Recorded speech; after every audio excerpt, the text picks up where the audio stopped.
اس تصویر میں آپ ایک انسان کو دیکھتے ہو جو پہاڑوں کے درمیان سورج کے غروب ہونے کا وقت اپنے رب سے دعا کر رہا ہے۔ مسافر کی دعا کبھی رد نہیں ہوتی۔ سوچئے اس وقت ہوا چل رہی ہے، روح ہلکا ہو رہا ہے، دل رو رہا ہے اور زبان کہہ رہی ہے، یا اللہ تو ہی میرا اسر ہے، تو ہی میری منزل ہے۔ دنیا کے سفر میں ہر ایک منزل تھکاوٹ لگتی ہے، لیکن اللہ تک کا سفر روح کو سکون دیتا ہے۔ رسول اللہ صلی اللہ علیہ وسلم نے فرمایا، دعا عبادت کا اصل ہے۔ سوچئے اگر نماز، روزہ، زکوٰۃ سب عبادت ہے تو ان کا اصل کیا ہے؟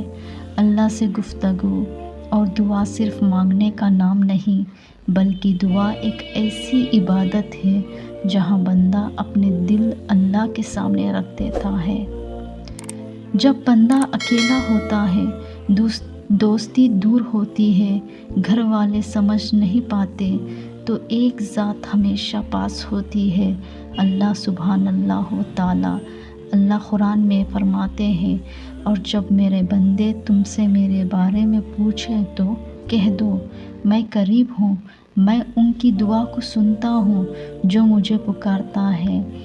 سوچنے والی بات یہ ہے کہ اللہ ہم سے زیادہ قریب ہے ہماری شاہ رگ سے بھی۔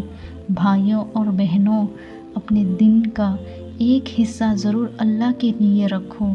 فجر کے بعد کچھ دیر تسبیح اور دعا، شام کو اپنے دن کا حساب کرتے ہوئے اللہ سے گفتگو، اور رات کو نیند سے پہلے اپنے رب سے رو کر مغفرت مانگنا۔ یقین کیجئے زندگی بدل جائے گی۔ انسان اس دنیا میں چھوٹی چھوٹی مصیبت سے گھبرا جاتا ہے، کبھی بیماری، کبھی قرض، کبھی اپنے ہی دھوکے دیتے ہیں، لیکن یاد رکھو جب انسان اپنے دونوں ہاتھ اٹھاتا ہے اور اللہ کے سامنے رو کر کہتا ہے، یا اللہ میں کمزور ہوں تو مدد کر، تو اس وقت آسمان کے دروازے کھول جاتے ہیں۔ رسول اللہ صلی اللہ علیہ وسلم نے فرمایا، دعا مومن کا اصل ہتھیار ہے، اور قرآن میں اللہ فرماتے ہیں، مجھے پکارو میں تمہاری دعا قبول کروں گا۔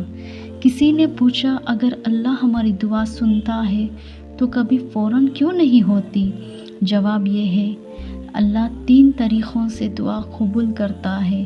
جو چیز مانگی وہ فوراً دے دیتا ہے، یا اس سے بھی بہترین چیز آپ کے نصیب کر دیتا ہے، یا پھر آپ کی دعا سے کوئی مصیبت ہٹا دیتا ہے جس کا آپ کو گیان بھی نہیں۔ سبحان اللہ، یہ ہے اللہ کی رحمتیں۔